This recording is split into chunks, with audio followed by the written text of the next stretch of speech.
our culture, we look at exercise in the wrong way. We look at it as another job we have to do, a task to get completed, that 1 hour a day of in the gym, walking, running, riding a bike, instead of focusing it as not only a mental release, but also a spiritual time to just meditate and think about what's going on in your world or your reality, what's been bothering you, and figure out a way to just have a release. It might be hard to do, but I think there's a lot of value in, say, going to the gym with just the plan of going, getting into your own headspace, having it be more of a relaxing time period, which would mean relaxing music, probably AirPods to drown out all the other noise.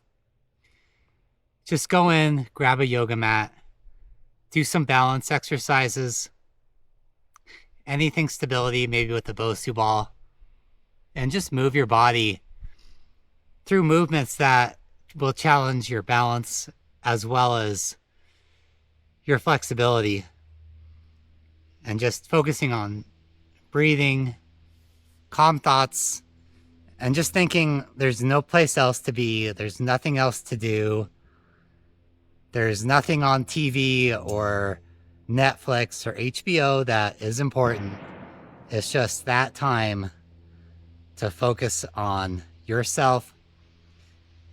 Even like this form of meditation, I suppose you could do it in your own house.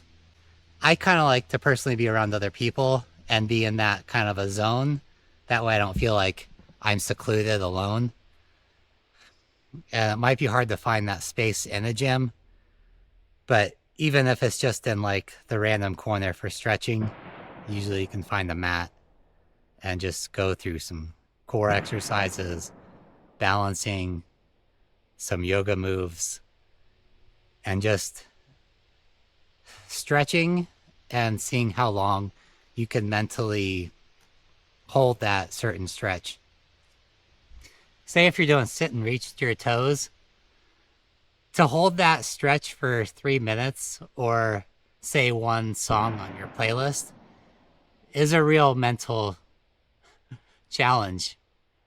But I think that the benefits are very, very good. Not only for your body, but for your mental state as well. Just being able to stay still and hold that stretch, going deeper and deeper over time. And trying to spend more than an hour, if you can, just stretching in one spot by yourself, listening to some kind of music that is just musical instruments, no words. I usually listen to French music because it's like symphony music where I can't even understand what they're saying, but it's still a relaxing tone to kind of get me into that state of just being comfortable in the mundane. I think it is really beneficial, not only for our spiritual health, but our bodies as well. And going into it without any expectations at all. It's just, I'm going to go in and I'm going to go as long as I feel that's beneficial until I can't maintain focus, and then head on out. I suppose some people get that form of meditation through church. Some get it through a yoga practice. Personally, I get it mostly just through exercise. But sometimes it can take a while to kind of get into that zone. And not every time it's going to be like feeling that great. I mean, there's going to be off days. You can't be on point every day. But I think everything we do is a practice. Thus, that's why it's called the practice of medicine, the practice perhaps of religion, of your work, whatever it is. there's probably really no mastery over it.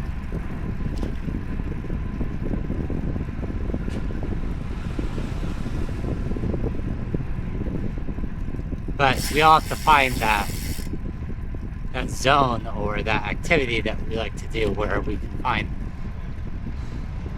just peace within ourselves without having to rely on other people or places, I suppose. And whatever it is, it can't be a chore. I remember growing up, church always kind of felt like a chore. It was just something that you had to do. And it was all about rules, right? Whereas your own meditation or your own spiritual journey can be just about you. You can throw away all the rules and you can just be free to be yourself. I think that the rules of a church are good for a moral way to live. But when you start getting into, you can't have caffeine, you can't eat meat, you have to go to church on a certain day, there's only one belief that's true and everyone else is condemned, that's where we start passing too much judgment. And I think that we all have our own path. I don't know, that's what I'm trying to figure out for myself at least. And my peaceful zone is definitely in the outdoors and just walking or riding and not thinking about anything unless it pops into my head naturally. I think that was part of my problem in Tahoe when I was just living in the car working all the time. And I didn't have a way of expressing my stress out into the world because I was just in the car, always go, go, go. And it wasn't until I started healing myself, I think, through the snowshoeing this winter and the just long walks, and then starting to ride a bike again, I started to find that inner peace once again. I don't know, it's still a struggle, but you know, I think it's trying day by day. Even though that there's times when you could crash out, I think that as long as we're still somewhat trying to heal and move forward, that's all we can really ask of ourselves. What's interesting, I was just heading back to the house and I thought, you know what, I'm gonna get a couple extra miles in. I'm going to turn around and go past one of my friend's houses from way back in the day. And I was just driving past and I saw that the garage door was open. And I thought, you know, maybe someone's in the garage. Well, my friend, who I've known my entire life here in Sandpoint, his mom was in there. So I roll up and she's like, can I help you? I was like, hey, do you remember me? And then she goes, oh my God, Jeff, blah, blah, blah. So we start chatting. Then her son that I've known forever pulls up. So we start chatting. And their other son pulled up as well. And so we had this whole reconnecting time. And it was just amazing to see some of the people from so far back in my past who I haven't seen in so long, and maybe chatted once in a while over social media. But you know, sometimes you get thoughts and you're like, you know what, I'm gonna add a little bit of time, or I'm gonna go this direction. And I think that there's really some type of, I don't know if it's divine intervention, but maybe a spiritual type of intervention that helps guide us to where we need to be. And I think I was meant to turn around, go down that street, and then just happen to have everything kind of aligned where the three of us could then reconnect, share phone numbers again, and then actually make plans for the next day or a couple days from now to get together with even more people I know. So I'm kind of a believer of letting the universe guide you. I don't know if it's you could say the universe or God, but it's a, whoa. And here, I just jumped right out. But you have to remain open to taking the time away from what you have planned to let God or spiritual forces, the universe, guide you and go with your gut, what you believe, I don't know, that you should do, perhaps. And even if it's like kind of in the middle of a bike ride where I'm taking the time to just get off the bike for a while and connect with people, I think that you need to do that, but also maybe allow that activity to take you to that place where you can reconnect with others. I don't know if this is really making sense, but regardless, that was really great just to see some people from my childhood friends again, and then just hear about, you know, how their lives have been over the years.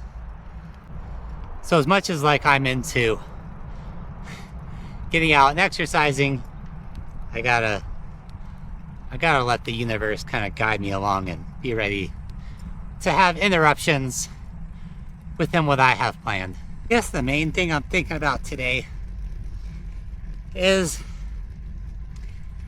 that we're really not in control. We have to let the universe, God, whatever it is, guide us through this life, but also have a quiet enough mind to listen, to hear, and then the spiritual freedom to follow that path. Giving up control, at least for me, is very, very difficult. I do not like giving up any form of control in my life. But the more I tend to have a stranglehold and try to control every aspect of life and try to make it perfect. The more imperfect and just the more corrupted it tends to become. And I think that just through exercise, meditation, taking time away from things that you have to do to things that you just want to do and have no expectations, is when you can find that spiritual balance and then let nature guide you to really what will be the most optimal outcome, I think, for all of us. But it's hard, you know, we have to let go of what people think about us, and living our path is, or what nature wants, definitely goes against what culture is, because that's all about more productivity, more money, gaining of assets, and it's just gaining of things that aren't really going to serve you long term anyways.